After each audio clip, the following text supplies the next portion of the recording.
Radyo, Radyo, Radyo, Radyo, Radyo, Radyo, Radyo, Katipunan. Radyo, Radyo, Katipunan. Radyo, Radyo, Radyo, Katipunan. Radyo, Radyo,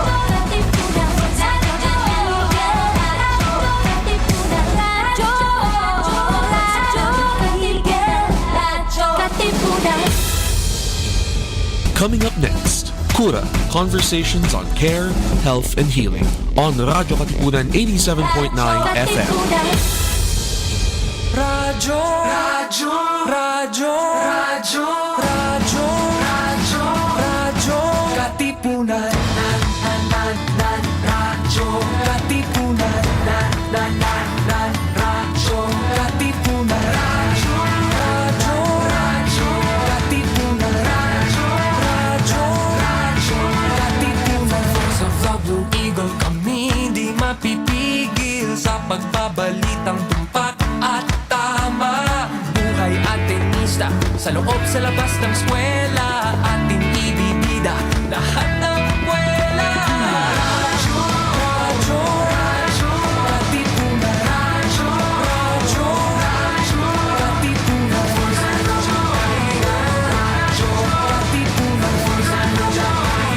Radyo, Katipunan. Kawal ni Ignacio, Katipunero, sugod, todo sa kayon, tulong at tulong. Lipat na Blue Eagle, galing giting nagigil. Blue and white, one big fight.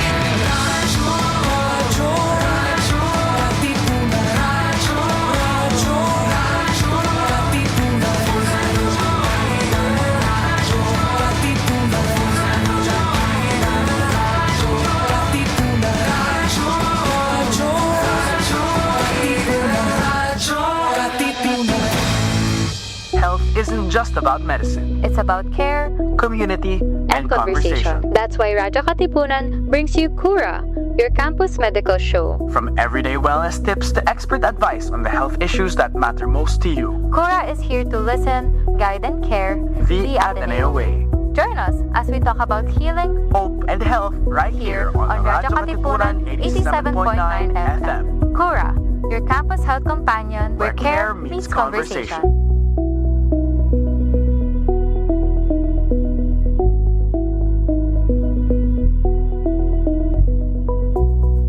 Good evening, Ateneo, and welcome back to Cura, Conversations on Care, Health, and Healing. I'm Dr. Tipi Sumpayko-Tanshanko. And a healthy evening to you all. Standing in for Dr. Jello, I am Dr. Angel D. You know, Dr. Tippy, when we talk about aging, the conversation in our clinics, right, is almost always about the maintenance. Mga maintenance meds, yes. Gamot, how to stay healthy, Right. and how to get back to what you are enjoying. And that long list of medications, your blood pressure, sugar, cholesterol, that people Nakalista lahat, Doc Angel, Yes, right? ang dami, mahaba siya. And as people are getting older. Yes, yes. So that's right, Dr. Angel. So tonight, we're shifting the lens from not just lifespan, how do we have a longer lifespan, but tonight we're going to talk about the health span. So to help us, we have two titans in the field. We're so lucky. Maswerte po tayo ngayong gabi sa ating mga listeners. And let me introduce our first guest. He's a fellow of the American Academy of Family Physicians, a pioneer faculty member of the Institute of Functional Medicine, and he's our senior guest faculty at the Ateneo School of Medicine and Public Health. At hindi lang po siya nag-aral ng medicine. Yes. He's mastered the fuel that drives it, holding a master's in human nutrition alongside his MD from the University of Washington. As a pioneer faculty member of the Institute of Functional Medicine, he has traveled the globe for decades, training thousands of clinicians to look Including beyond... us. Kasama na po kami. Kasama kami Yes, doon. kasama Yes. po. Opo. Looking beyond what we call symptoms, identifying systems that are failing. So please welcome us, Dr. Michael Dr. Stone. Michael Stone, welcome. Well, what a great honor to be here, and what a great thing that you do every Monday. Yes. And so it's thrilling for myself to be here, and and the other Dr. Stone as well, who you'll meet here pretty Yes, soon. yes, we'll be introducing her. And to focusing on the health span is such an important thing because it shifts the lens to empowerment, what you Right. can do, and start where you are, not where you want to be, but know where you want to go. So That's it's so an honor nice, to be Dr. here. Michael. Thank you very much. And it's so aligned with our show. We were talking about hope and how important that is for all of us, actually. So, Dr. Angel, let's introduce our other Yes, guest. let's not forget our Mrs. Stone, right? As also another guest with us is our board-certified physician in family practice with specialized fellowship in surgical obstetrics. Oh, she's quite literally ushered life into the world 5,000 times More since than 19 5,000 More times. than More since than, 1982. But she's not just a clinician. She is a published researcher, an international lecturer who bridges the gap between physiological psychiatry and functional medicine. And her life's work is dedicated to showing how habits changed in the womb of women empower a life for decades to come. So, ganyan po ka-importante. Sa start of life pa lang, that's the work that our guest speaker does today. There's so much to say. So My much, goodness. yes. There's more, there's more. Wait, there's more. So from the roots of Washington State and the University of Washington to her specialized training in Oregon Health Science and UCLA, she's bringing that depth of expertise, very, very rare and very lucky for us to have, for the first time in our show, hopefully not the last. Please allow us to welcome Dr. Leslie Stone. Welcome, Thank Dr. you. Leslie. Thank you for joining us. Thank you so much for having me. It is a true pleasure to be able to share this kind of information with such a receptive and gracious audience. We are looking forward to being able to maybe bring perspective to when it is and how powerful it is that you can grasp your own health and empower it for the rest of your life and for generations to come. Wow, okay. That word, empower, and through the generations, throughout generations, right, Dr. Many. Angel? Yes. So, let's start our conversations in Cura, and maybe we can ask, we sometimes refer to them as the Rolling Stones. Well, that's true. Our power couple over here. So, maybe before we dive into our topic tonight, maybe you can tell us something about yourself. Like, what made you start, what made you get into the practice of functional medicine and the work that you do these days? Maybe Dr. Michael first? Sure, that'd be our pleasure. You know, work in nutrition, work in WIC programs with babies and children was very early. I was a crop picker. I picked crops when I was through high school. And you saw the power of nutrition. Then medical school came, and we saw the power of disease. And then we went to the jungles of Thailand. Whoa. And we When worked was in- that, Dr. That was Michael? 1983. We worked in a one-doctor hospital. And my job at that point was to help evaluate the children in an orphanage and try to figure out what we could do to get them more food to help address their issues. And from there, it blossomed because it became pretty obvious that you can improve health by improving nutrition. And as an ER doctor and as an ICU doctor, we just kept empowering people using the power of their lifestyle to get them better and to heal. And so we've been together now for almost 50 years. Wow. And so we've had dinner conversations about how do we get this message out. And so that's what really inspired going on this path of functional medicine, of how to improve your function with the lens of a doctor, but also a lens of a nutritionist, and now with the perspective of how do you improve function and the health span. Leslie. Nice. I wonder how their dinner conversations are. I know. Eavesdrop on that. You are about to find out. Okay. It starts early. this Yes. We'll say, oh, no, or oh, yes. That's exactly how it goes. So my own journey is starts, of course, in an allopathic, one disease, one cause sort of a medicine, which is, I tell you, it is very, very important that we understand all of the physiology, all of the pieces that are necessary to bring about acute change when we need an acute solution to a problem such as a broken leg or a heart attack or a aneurysm, or we need to be very, very efficient at that. But what can we do to keep it from ever happening. I think that we've spent an awful lot of time thinking that we were disempowered, that that was nothing that we could do anything about. We're dead wrong. So this came out of my own journey into kind of a systems-based medicine, functional medicine. How do we make ourselves function better? Came from a dissatisfaction from not being able to do everything I wanted to be able to do. I felt like I practiced excellent obstetric care, particularly, but excellent primary care. And yet my rates of hypertension, my rates of preeclampsia, my rates of adverse neonatal outcomes were not changing. They were staying right with the national averages. And I went, wait a minute. If we're doing the best we can, we got to do better. We have to think about this differently. And so we changed our approach to, well, maybe it's not just one cause. Maybe it's this systems balance, this look at it at 360-degree view. And it's not just one thing that you do at once, but maybe you personalize and figure out who that individual is by getting a great history, by all sorts of means now that we can do.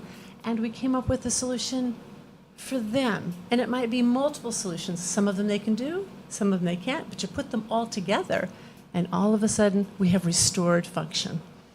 And then we can, through every system. It's very powerful. And so that's certainly the case that we have discovered through taking that approach into pregnancy care and preconception care, finding that those rates, those adverse rates, we can get them to plummet. And the tools are lifestyle, nutrition, stress management, movement, all the things that are doable, Right. that are right at our fingertips. We just have to know how to use them. Right. And it's So not that's what this is about. not rocket science, right? Like even us here in the Philippines, this sounds like something we can really apply That's exactly right. immediately, right? It may be that the mechanisms are rocket science, and we don't have the beyond and all about that, but we know enough information to know which levers to pull. We didn't have to design the rocket to get to the moon, Oh, yes. right? There are people who'll help design the rocket. Right. We just right. had to know that it could get to the moon, Right. and we didn't have to know everything. And how do we get there? Well, it may start as easy as, before we came to the recording studio, you went across the street and we saw all these wonderful farmer Yes, it's from market. the talipapa. Yeah, the Yes. vegetables and the fruit. Right. And I'm looking at that and I'm going, look at this is health ready to be consumed, right? A rainbow of health. A rainbow, yes. A rainbow of health. Yes, yes. So we have that across the street from Radyo Katipunan. Yes, punta po kayo dito. Marami po tayong delivery from our farmers. Lalo na every Monday, we have new stocks of fresh vegetables and fruits. Plugging natin. Yes, tama. Yes. So please, you can join us. I think Yeah. what struck me is you talk about this starting so early. You're talking about it from the pregnancy standpoint. And what's that been like? What's your work been like in that? So I would say that initially we thought that this is exactly where we needed to be, was in the pregnancy time frame. And where that came from was key pivotal work where a man named David Barker recognized in 1985 by reviewing records from World War II that he could tell, based on the restriction of health and nutrition and movement during the World War II, that he could predict who was going to be the person who developed high blood pressure, all our chronic diseases, all of our chronic diseases, literally. And it was trimester by trimester by trimester. And we realize now that what that means is if we can predict disease, we can also intervene and interrupt and instill resilience. We can build resilience by removing those triggers or adding in the pieces that were absent or deficient. We just simply have to rework the equation backwards. Right. And- And you're saying we have to start it really early. Really So the early. really early piece of that is I used to say it was during pregnancy, but really when do I think of it? It's when I'm holding that baby come out of the womb into my hands. We've already begun the programming in the womb, but truly for the powerful time periods are going to be in the womb and in those first few years, but also that still our ability to modify and adapt is a lifetime. Right, right. And that's our topic for today. It's Yes. actually healthy aging. And Dr. Michael, would you say that for us to say that an individual is aging gracefully or thriving during old age, it actually begins at a very young age? Like how should we redefine aging aside from saying maintenance medications and all of these diseases? Your body is always trying to heal and to recover. And all of us run into accidents and lifestyle issues and jobs and toxins, and we run into all these things that can affect our health. But when you recognize that you're not functioning as well as you used to, then your body really desires to function better if you give it the great building blocks. And what are those building blocks? Think about sleep, think about movement, think about nutrition, think about how you handle stress, how you can modulate that. And what happens then is the tone of nervousness that affects your brain health, that affects your heart health, that affects your blood vessel health. When you get that stress level down, then guess what? Your body responds with more balance. So balance as early as you can start to improve function as best as you can. So it's just not waiting for the final breath. Right. It truly is saying, okay, how can I be healthier this year? And that may start when you're 15. It may start when you're 20. It may start when you're 30. Some of us, I have gray hair. Don't you think I should start? Any day now. Okay. Yes. And I guess you're describing in different ages, so they were thinking lifespan, right? We keep hearing lifespan, and then we also now start to hear about health span. And I think some people interchange that concept. Interchangeably using it. But I'm wondering what that looks like, or if you could talk a little bit more about it from the functional medicine lens. Right.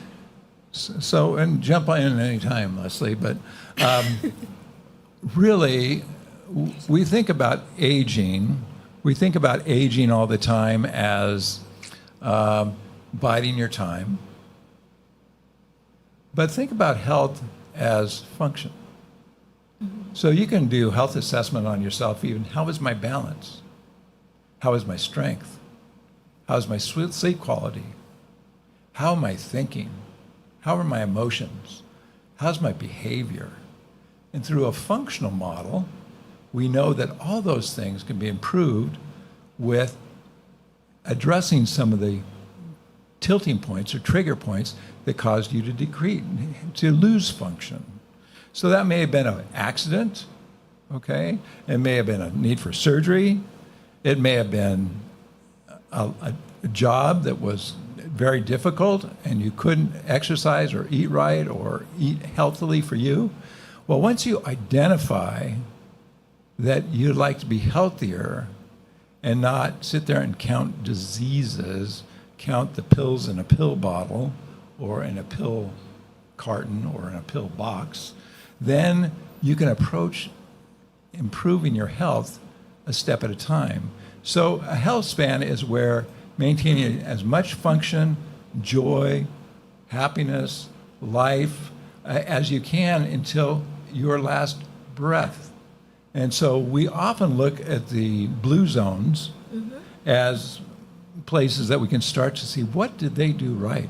Well, part of that is the joy and happiness of multiple generational living. You're just not around old people, you're just not around young people, but part of it is getting your diet, your food choices, all those kind of things. Anyway, we can unpack this more. I'll stop. Okay, Dr. Michael here actually mentioned some things about blue zones. I'm not sure if there are actual blue zones here in the Philippines. I don't even know what blue zones are. Oh, would you like to elaborate on what blue zones are? Sure. So Dr. there's a Michael? study of Just people. a short elaboration. Okay. Time me. 30 seconds. 30 seconds, yes. Okay. There have been studies of 7 different populations on Earth of people who live the most healthy, the longest. So it's not just the length of the number of years, but It's the they have to be healthy, The quality right? of the Great function, mentally, function. physically, emotionally, So in all aspects of all life. aspects of living. Right. Right? Which typically links to the longevity as well. Right. The length of life is the Right. health of life. So one blue zone study was in Costa Rica, northern Costa Rica. Another blue zone study was in outside of Loma Linda, California, the Seventh-day Adventists. Another blue zone was in Okinawa. Yes. Okay, so those are three of the ones, but these are communities where their diet, their exercise, their sleep, their multi-generational living, they actually had joy, happiness, and they chose a lot of they were empowered to choose a lot of the things that helped their body stay healthy. So they lived longer and productive, and they didn't have as many diseases. Those are the blue zones. And maybe connecting that to, yes, connecting it to what are the most powerful pieces in there, because very often we get overwhelmed by all of these things that we ought to be doing. Well, I think a heavy emphasis or deep emphasis on the connectedness piece, the relational pieces, the purpose pieces, the empowerment pieces, and those things that restore a little bit of well-being, because one little bit of hope begets another one and begets another one. And the road toward complete health is built like that, with complete well-being, That's so starting with nice. one It's- step. It's a good reminder for us clinicians because sometimes we become too technical and too cerebral when we approach health or trying to like battle diseases, right? Yeah, The first thing we need to do is make it doable. make it doable. Everything needs to be doable, because if it's not doable, it's disempowering. And we've lost a little bit of that. Right, right. Energy. Dr. Michael or Dr. Leslie, we hear a lot about inflammation and inflammaging causing unhealthy aging. Would you like to elaborate? How does inflammation connect to aging, and why does it matter? Sure. Anything that causes inflammation in your body, or your body responds with an inflammatory way, decreases how you move, can inflame your brain, decreases how you heal, and it causes actually very, very, very significant changes all the way down to your DNA. Okay? So Is that molecular? that molecular inflammation stresses the system if it's too much inflammation. Okay? And you know it's too much inflammation by those areas of function we talk about. And we know that even after COVID or during COVID, you start an inflammatory process, and some people had inflammation in their brain or inflammation in their joints or inflammation in their gut for a long time, and their function decreased. But that's true with a lot of different conditions. So inflammation that is out of balance causes you to age faster. Are there signs that we can look for? Like, sometimes we don't want to wait for the big events. But for our listeners here, when you talk about inflammation, the first thing that probably comes to mind is arthritis, or I can't walk. There's an ache here, or my knees hurt. Like, what are early signs? Yeah. And will it start from childhood? Like, would you say inflammation happens from a very young age? Well, it can, but it depends what's out of balance. So if you have an immune system that is reacting to something, think of asthma or think of Right. that. We often say clinically, inflammation anywhere can lead to inflammation everywhere. So, you get a cold and suddenly you can't think as well. Okay, those are the same molecules that are released, and it affects a different part of the body. So, yes, inflammation can start as a young child, but your body is always trying to heal it. It's when we ignore the inflammatory symptoms in our joints, in our skin. Oh, the biggest driver, in our mouth. Do your gums bleed when you brush? Do you have sore teeth you're not taking care of, or you can't take care of? Inflammation in the mouth can drive inflammation in your joints, can drive change in your ability to think, can drive inflammation in your eyes, can drive inflammation in your intestine. So I'll stop there. Well, I'm thinking that if it might be difficult to pick up a particular symptom that you're experiencing, it might be better and more useful to recognize a certain number of the context in which this could be promoted, inflammation being promoted. And a great example is getting back to pregnancy again, and those persons, those moms who are exposed to inflammatory triggers, stress, environmental, meaning things like BPA or phthalates, some of these environmental plastics, that sort of thing. A high fructose corn syrup diet, one that is lots of refined pieces, infections in the mouth, low-grade infections, all of those are little tiny low-grade inflammatory triggers. Right. And if they happen during pregnancy, they set up your immune system to be one that is reactive for life. But if we take them all away, if we pull away, we put air filters in our homes and get rid of the air pollution. If we take all the plastics out of our containers that we carry water in or whatever, then we take away those triggers that definitely are part of the inflammatory piece.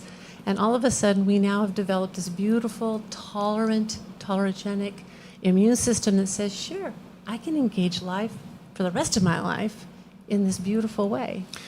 You know, you mentioned that. How do we drive inflammation? How do we respond to that? Well, part of it is we know that stress changes our gut microflora, changes our bowel bacteria. So when you incorporate, you know, I can say, don't get stressed, please. Live with your stress, please. That's impossible. Oh, yes. I know. And so you go, what are the things that we are given that help our body rebalance and adjust to that? Let's talk about fermented foods. Right. You know, stress alters bacteria in our bowel. We know that. How many people's bowel habits change when they're really stressed, right? Oh yeah, we know that. A lot of our students know that the population in the clinic, the consults in the clinic suddenly increase during Hell Week. Yeah, Exam week, exactly, right? exactly. Stress causes adrenaline, causes toxic to some aspect of your microbiome, so it causes imbalance. Stress in a community causes imbalance in your microbiome. So how do you bring that back? Fermented foods, fermented vegetables.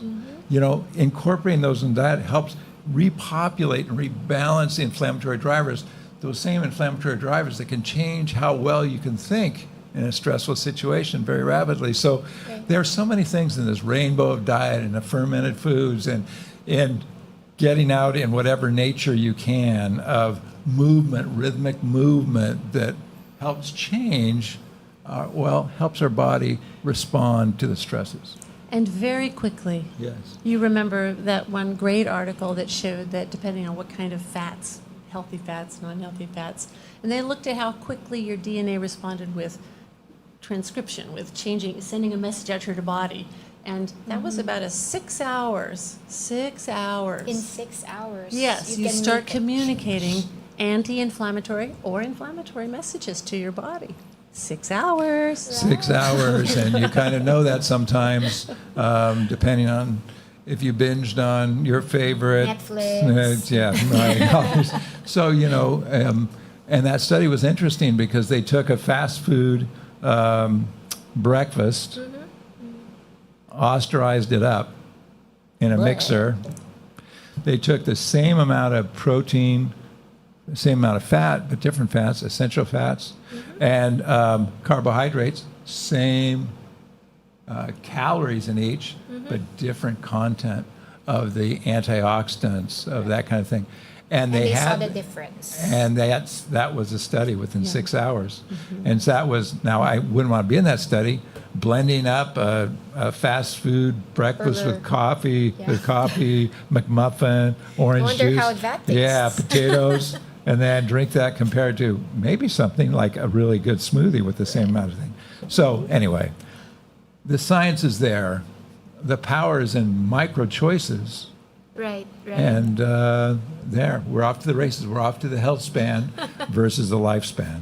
Let's come back to that microbiome example. That's another one that's really fast. So stress responses, when they're induced in a research setting, end up with reductions, 50% reduction in the number of bacteria that can be collected from the rectal area in approximately 6 hours, as a matter of fact. Well, what else can you do that happens that quickly? You can listen to beautiful music. In this case, the study I'm thinking of, you can rest your hand on your tummy, your pregnant tummy, and then they can measure the blood pressure change within the uterus. Within 30 minutes, you have dropped the blood pressure, created a much better perfusion space within 30 minutes of these stress-resolving practices, stress-modifying practices. They didn't say remove the stressors in your life. Right. They said address them. Address. live with them. Same thing, like it's like you can't solve air pollution yourself, but you can address it for you. You know, Doable. You mentioned that, and I was thinking I must do this 5 times a week in the clinic where somebody comes in hypertensive. And, you know, there are a couple of choices when their blood pressure is too high. You could frown and say your blood pressure is too high. You could say we're going to increase your medication. Or usually the nurse asks me to retake the blood pressure. So I go in and have the person have the arm supported so they don't have to support it. And then I ask them a question. Where's your favorite place on earth?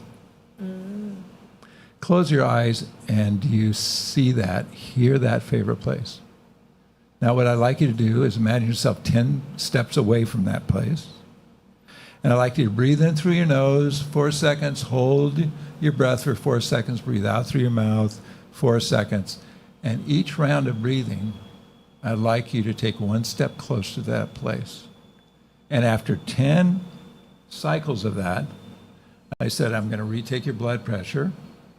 And you know, it is phenomenally rare that hypertension blood pressure doesn't drop back down into a range that you do not have to give another medication. You don't have to frown and say, wow, your blood pressure's up. But that is those micro choices through the day when you're empowered to do that. Yeah. Then, Right. you know what? It extends their health span. Right. Dr. Michael is actually, and Dr. Leslie have shared a lot of tips actually, diba? Dr. Angel talked about food, talking about ways of relieving stress. All of these address inflammaging. No? And I think Right. what I'm taking away also is because earlier we talked about those with asthma, but what you're saying is that all of us can experience inflammation. You don't have to have some diagnosis that's happening to you. Right. Is that you're experiencing something, and we can actually live life a little healthier by choosing the true food that we eat. And I'm taking it as a physician, and even how we deliver that message to them, because you're basically letting us know that you demonstrated how they could do a little bit better Right, by right. breathing, thinking. And these are easy mindfulness. steps, right? Like micro goals, micro steps that they can take in their everyday life. It's not like hard. It might be hard in the beginning, right? But choosing to do those micro steps, micro goals, right? So one of the things that we can all do, and we can do this with ourselves or you in a physician-patient relationship, is you can listen to yourself, you can listen to your patient, and what is it that is doable for them? Let's pick that one, and the one where you think you get the biggest bang for your buck. You know, so What like will move that needle? that's right, and where there is going to be a micro dose of well-being. And again, that one will empower. You'll develop some therapeutic alliance. You'll trust yourself, or you'll trust your physician, your guiding person, and with that, you will go on to the next now doable thing. You know, it's interesting with that, and I learned this talking to a Dr. Snap at Tallahassee now, University of Georgia, and she brings people in touch with this emotional continuum. Okay, do a self-inventory. What are the things that trigger things that increase your stress level? Anger, comparison, rage. What are those things that trigger that? How quickly can those be changed? What can help you change them to more calm, relaxed, joy, sensation of love and gratitude? Those can switch in a second. Who's gotten a text that just caused their blood pressure to go up? And who just got a phone call or a bill that you just said, what is that for? Okay? Those micro changes in emotion causes micro changes in blood pressure, causes micro changes in your sympathetic fight or flight, Right. and the parasympathetic, the relaxation set point. And you know, you may find that when you feel that, it's good to just close your eyes, breathe slower, it'll slow your heart rate, or even stretch. Stretching, getting up and stretching triggers your parasympathetic or relaxation nervous system versus, you know, we are around computers and we're angry and Right. we're sitting there tense and our shoulders get tight, you know? How can we shift that? And that's being So in touch even with this. while they're in the classroom, or In the office, classroom, yeah. they can do it. This right? emotional continuum, you know? Yeah. Yeah. Well, maybe shifting a little bit, because we've been talking a lot about the inflammation. Another topic we kind of wanted to tackle was the idea of muscle as a longevity currency, right? So we are telling people with sarcopenia, osteoporosis to kind of work and do exercises and the age-related loss of muscle. So any thoughts of where that is in terms of moving forward in supporting muscles and this currency? Sure, absolutely. Do you want to start or do you want me to start? You go. Okay. All right. Well, what helps you build muscle? Having adequate protein. Okay? So it's nutrition. Nutrition is one. Yes, it's one. Movement. Movement, and it's movement where you're a little bit challenged. It shouldn't be Right. painful movement, Yeah. but it's big muscle movement. It's balance. It can be rhythmic movement. But the long and short of it is, you know, we always say you need to exercise 150 minutes a week. People look at that often and go, crazy. I don't can't have do time." that. Who Yeah. has time? But, you know, if you're working at a computer, adding things like getting up, doing a wall sit for a minute, 2 minutes, 3 minutes on the hour. You know, you don't have to wear it all the time, but figure out how you can track your steps. Are you getting those 10,000 steps or 8,000 steps a day? Okay, muscle mass, muscle strength is a longevity health span factor. So if you have less muscle and less strength than you did a year ago, 2 years ago, let's adjust how we're going to address that so you can get stronger. And it's going to be a combination of aerobic and anaerobic activity. And it can be weights. You don't have to go to a Resistance. gym. Yeah. You can take a milk carton, you can fill it halfway filled, so you can start working on your biceps, raising that over your head, start doing curls, start doing balance exercises, and then some of the traditional things, Tai Chi, yoga. Right. These things strengthen you and improve your muscle mass. Sarcopenia is a huge problem, and it increases with each decade after the age of 40, So when should unless they you address start, it. When should they start like incorporating these movement exercises? Ideally, today, Today. but for sure, you start seeing muscle mass markedly drop off quickly in women perimenopausally. Okay? Our requirements for protein go up. And now with the craze of, in some parts of the world, of those GLP-1 medications, Even here. that drop appetite, drop thirst, okay, lose muscle, it's a problem. And so we need to, for the sake of your muscle health and balance, have enough protein and begin to address these things. But we also want to, pardon me, incentivize this activity, right? Why should we do this? Well, how many of us have a sense of just underlying fatigue? How many of us have a little trouble with sleep? How many of us have a little trouble? What was that I was going to say? You know, how many have a little bit brain fog? Okay.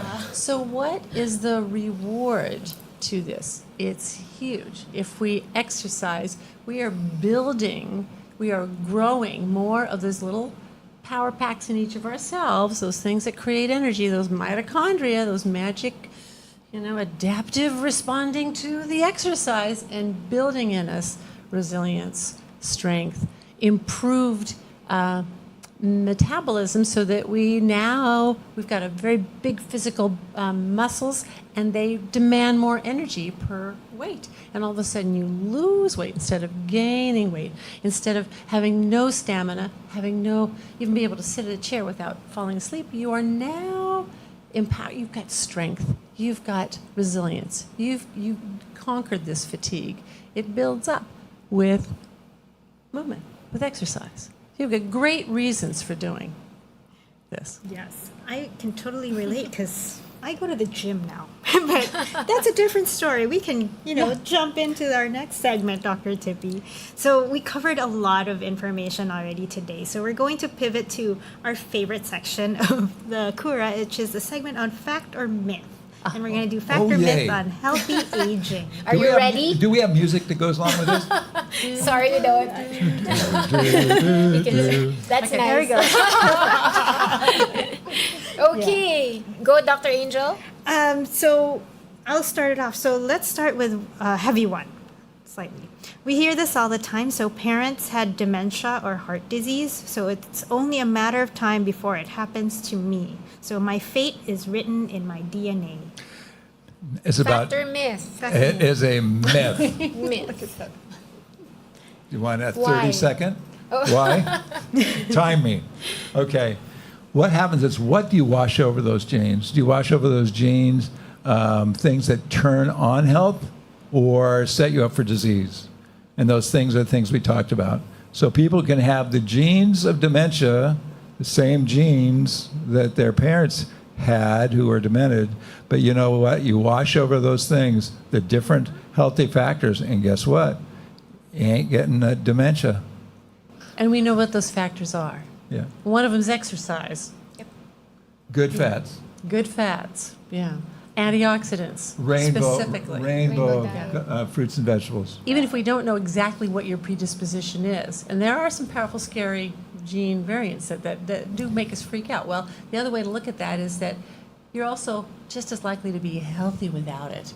But Right. if you take these general recommendations, Right. you can So you take can that really risk away. Change the expression of your genes. Yes. That's Even when right. you're born with it. How are you responding? That's How are you right. responding to the environment that you live in? Yes. Right. Decrease inflammation, decrease your chance of cognitive change and dementia. Next factor, Miss. Here, speaking about dementia, memory loss, losing your keys, and that afternoon brain fog, that's just normal and it's expected as you grow older. Fact or myth? Well, we think that that's what we have to look forward to, but that is a myth. Bing, bing, bing, bing, bing. True. You go. No, you go right ahead. I just wanted to reaffirm that that is a myth. Because Well, I where think are my keys? It's a culmination of everything that we've talked about here. There's some really baseline, population-based mechanisms that we can activate by these simple things. And that is just what we've been talking about. Great community, wonderful stress choices that work for you, wonderful relationships, these rainbow diet, healthy fats, plenty of protein, lots of water, all the things that really do make you feel better and restore function. One thing I'll also say is self-talk. I can't. I always lose my keys. I can't remember that. Let's shift that 180 degrees. So how would you rephrase it? Well, what can I do to help me remember keys? Develop habits. Keys and cell phones are classic, aren't they? Where's that place when you walk in your house that you decide that's where my keys are going to go? What is the routine? Routinizing things help you remember. Right. So put some structure. Yep, structure. Yes. You're good at structure. I also like to remind people that your brain is very gullible. It believes what you tell it. And so even if the facts you think defy what you are saying to your brain, you just tell it what you want it to believe, and it will. Oh, I like that. Yes. I'm going to use that. Here's another one. So this is for the active seniors, and I want to include my mom. Lifting weights is dangerous once you hit 60. You should stick to gentle walking to protect your joints and avoid injury. Fact or myth? That is a myth. Why is it a Why? myth, Dr. It is a Michael? myth because, in all honesty, ask yourself, does that exercise hurt my joints? It should be non-painful exercise. I didn't say non-tiring exercise. Painful Right? versus That is tiring. Right. Because your body, and we know this with master swimmers, we know this with master bodybuilders, we know this with people who maintain their balance. Guess what? When you add that strength exercise, you will function better. I don't care if you're on hospice. If you have purpose and perspective and want to decrease pain, then add movement that is non-painful, and you will get stronger, and your balance will improve. Nice. I have another one. Go. Okay. I'm older now. I feel that I don't need that much sleep. 5 or 6 hours is already plenty for me. Fact or myth? Myth. Yes. Okay. The most powerful restorative time period is during that sleep period. Yes, you do need both. You need to be wakeful in the day, too, in order to get optimum energy metabolism rolling. Okay. So adults still need that 7 to 9 hours of sleep. I mean, our seniors, right? Well, seniors, yes, it may be a little more broken. You ask yourself, what is waking me up? Is it worries? Is it my bladder? Is it my painful shoulders? Is it movement? Is it animals in the room? Is it too much light? What are the things that disrupt sleep and alter our sleep hygiene? But yes, 7 hours of sleep is still best.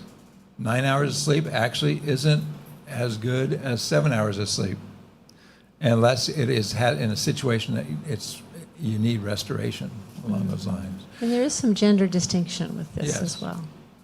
Yeah, and recognize that hormone levels dropping for testosterone and estrogen affects sleep quality. And so- melatonin production, endogenous melatonin production. Right, and so there are things that you can do to improve that. Like? Which aspect of like? For which topic? Oh, you mean you need another hour?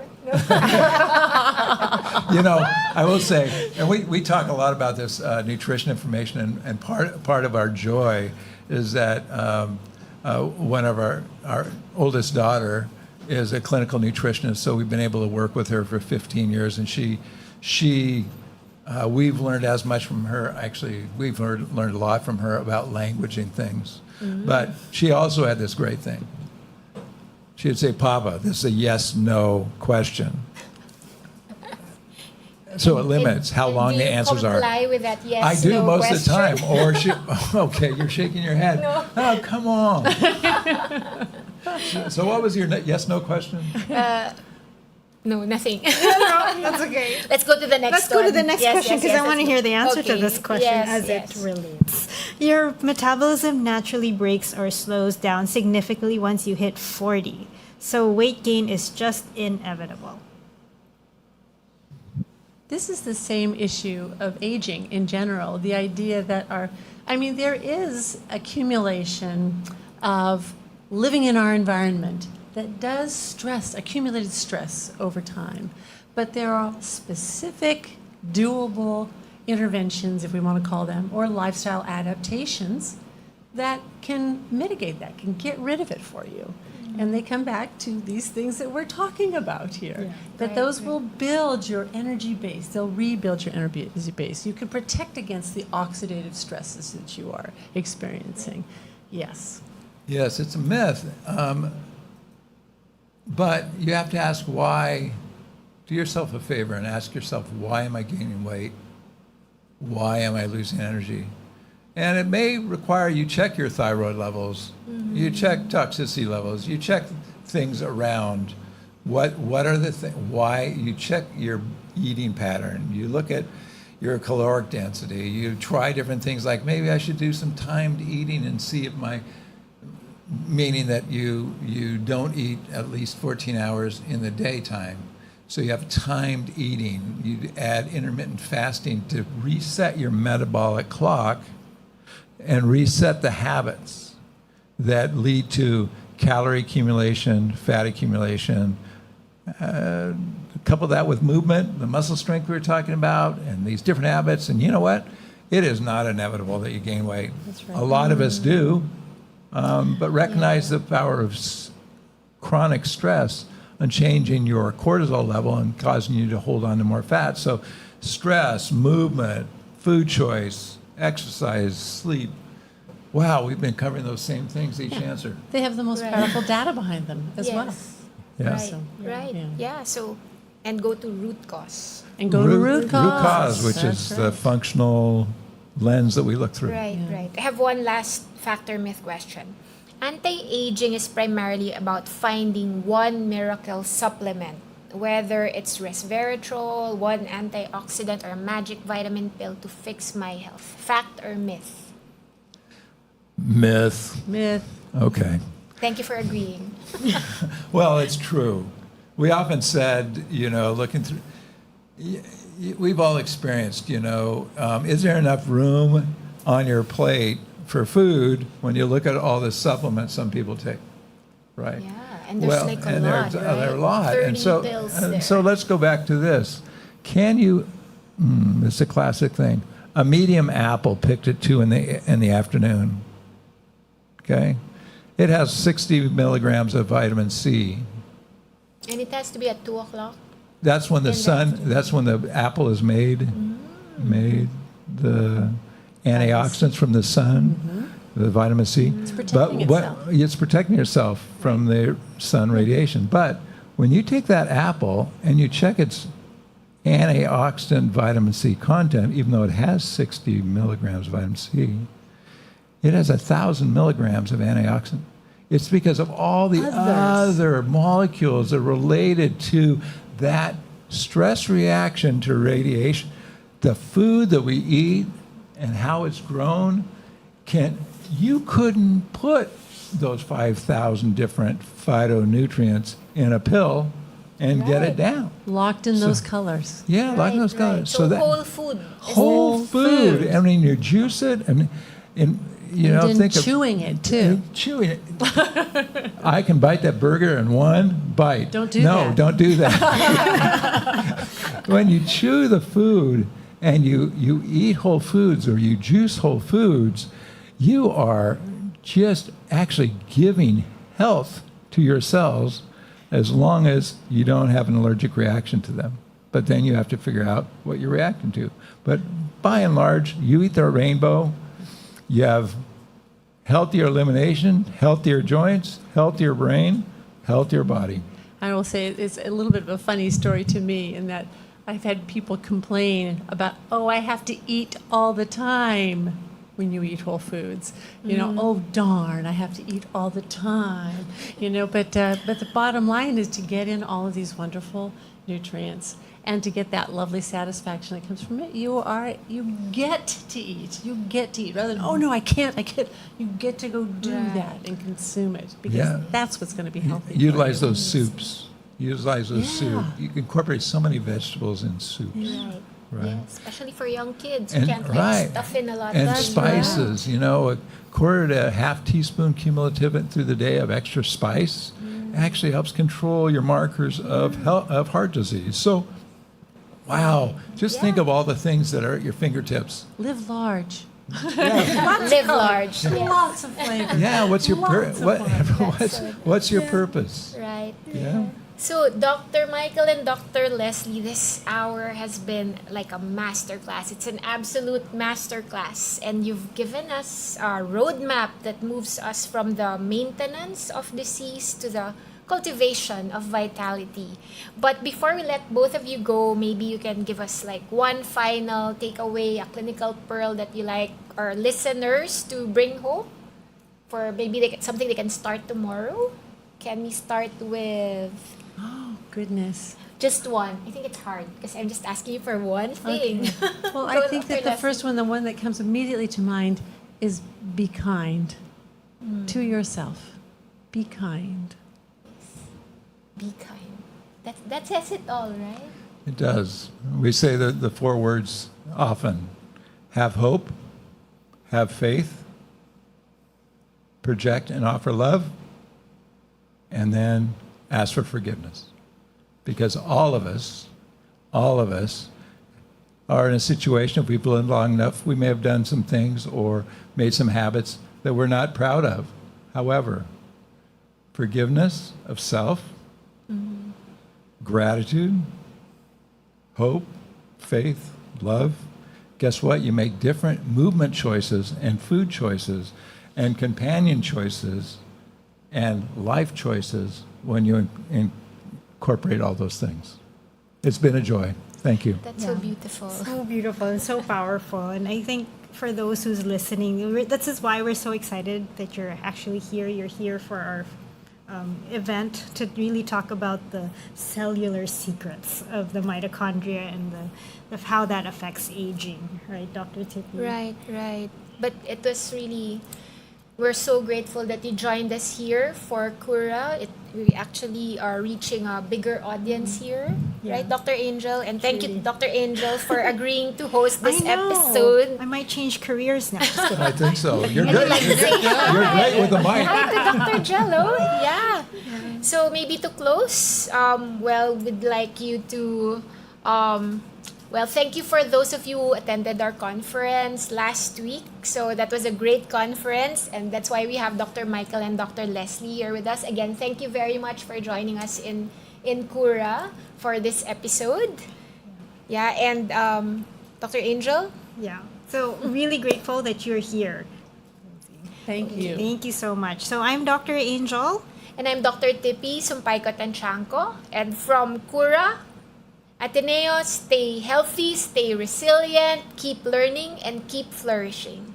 So have a good night, everyone.